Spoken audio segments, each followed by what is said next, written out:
The Small Cap Power Expert Interview featuring Mike Giordano. Welcome back, Michael. For the benefit of our new viewers, can you introduce us to your firm as well as your role there? Thanks, Angela. Thanks for having me back on. My name is Mike Giordano. I'm a portfolio manager at Stone Asset Management. I've been with the company for 10 years now, and we're a mutual fund company with approximately $700 million of assets under management, and I'm the lead portfolio manager in the resource sector. So I run both a resource fund as well as helping with the resource component of all our other funds. So, Michael, as we know, the resource sector has been weak for some time now. Do you see a light at the end of the tunnel? And if so, what are some of the catalysts to this recovery?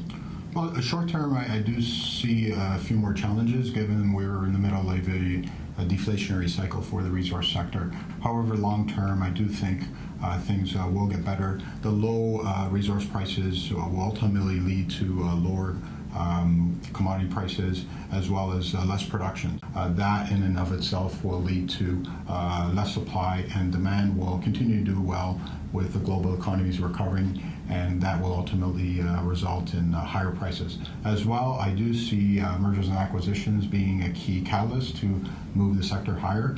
And recently we saw Giordano out of China make two acquisitions, one with Barrick's property, gold property, and another one with Ivanhoe's property in the DRC. So those are key catalysts. As well in the energy space, we're seeing some acquisitions.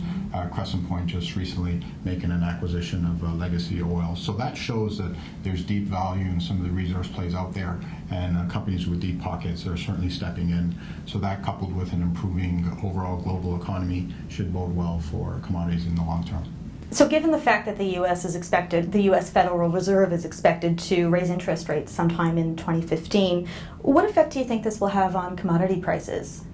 Well, short term, I think it's a bit of a negative because 15% of commodity price movements are dictated by currencies. So as investors buy into the U.S. dollar because of higher interest rates, then that portion of investment dollars will flow into the U.S. dollar and away from commodities. Mm-hmm. However, if the Federal Reserve is raising rates, that means the economy is strong enough to stand on its own, and this means more stimulus measures, more growth for global economies, and that means more construction and more infrastructure building, and ultimately bodes well for all commodities, especially energy as well as copper, which are more tied to infrastructure growth. Right.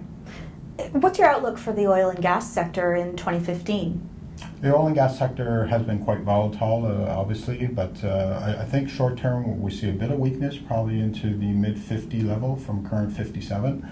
And that's because we're still continuing to wring out the oversupply situation in the U.S. However, long term, we're starting to see that some of the effects of lower oil prices on producers. So we're seeing actual U.S. production dropping, as well as some of the inventory levels dropping. So that bodes well for the supply picture. The demand picture continues to be healthy, so that will mean higher prices in the future, probably looking at $55 to $65 prices for oil by the end of 2015. And on the nat gas side, we're seeing the same supply-demand fundamentals where there's current oversupply in nat gas. So prices of about $2.85 could see some short-term pressure. However, we're seeing a warmer than normal spring, for example, and that will boost the demand for nat gas for air conditioning units. As well, we're starting to see some demand from Mexico as they're building pipelines to export gas from the U.S. to Mexico, so that bodes well for demand. As well as emissions controls, the U.S. has legislated that carbon be reduced over the next 15 years, so that means less coal to be consumed and more nat gas. So longer term, I'm optimistic on the nat gas price. What effect, if any, do you think that China will have on the gold market this year and into the future? Well, China has been interesting when it comes to the gold market. They've telegraphed to the world that they're moving away from a more capital-intensive to a more consumer-led economy. And this bodes well for gold for two reasons. One, the consumer itself is the largest consumer of gold now in the world. So they're stepping in and buying jewelry as they see the attractiveness of holding gold. As well, the Central Bank of China have telegraphed that they will like to diversify their holdings and their treasuries. So they currently only hold 13 million ounces of gold, and this compares to the U.S., for example, that holds over 230 million ounces. So if they were to diversify, they currently hold about 1.5% of their reserves in gold. If they were to jack that up even marginally, that will boost demand by quite a bit. So demand will pick up from China, both from the consumer as well as the central bank. So in your opinion, Michael, what are some of the biggest mistakes that investors make when putting money into resource stocks?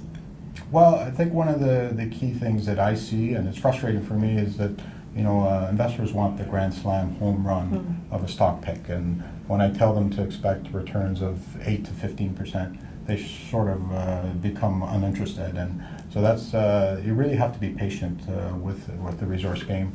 These are long-term projects, and you got to do your homework in terms of knowing management, knowing the project, knowing the geography that the company is in, and ultimately you got to be confident with the project itself and the company. So be patient, be more of a long-term investor, and not look for that grand slam home run.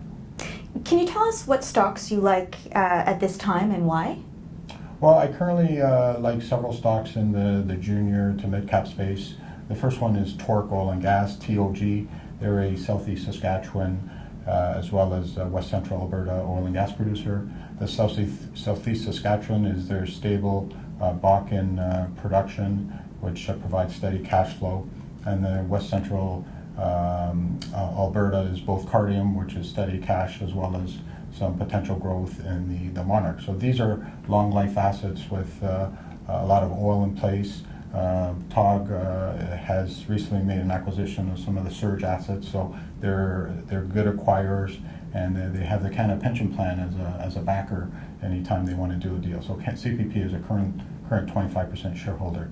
So that's TOG, number one. Second one I like on the gold space is D2 Gold, DGC. That is a sort of small to mid-cap producer of gold in Detour Lake, which is northwest Ontario. They're currently producing about 550,000 ounces of gold, but we can see that ramping up to about 650,000.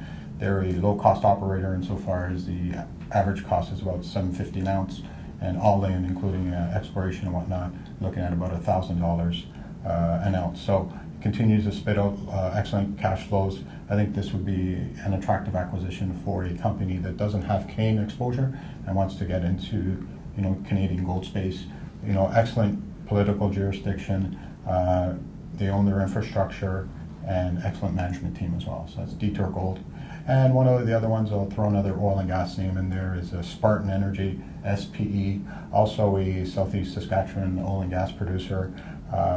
They've been growing by acquisition. They did a recap of a company called Alexander Oil, and then they bought some of the Renegade assets. So this is a company with an excellent balance sheet. They only have one-time debt to cash flow, so their ability to make an acquisition I think is quite good, and essentially it's still a buyer's market, so they can step in and make acquisitions on the cheap and grow their production. Currently producing about 9,500 barrels a day, but we can see that growing quite a bit. Most of it is oil, light oil, so that is what the market wants. And once again, a management team that has done this before. The prior Spartan companies have been sold, and we think they have an excellent track record to do this again. So that's Spartan Energy, SPE. Michael, thanks for taking the time for today's interview. You're quite welcome. Thank you. Keep up to date with all of your favorite small caps. Subscribe to our free newsletter and get daily investment ideas, breakout stocks, momentum gainers, expert and analyst stock picks, and more. Smallcappower.com, investing ideas and research.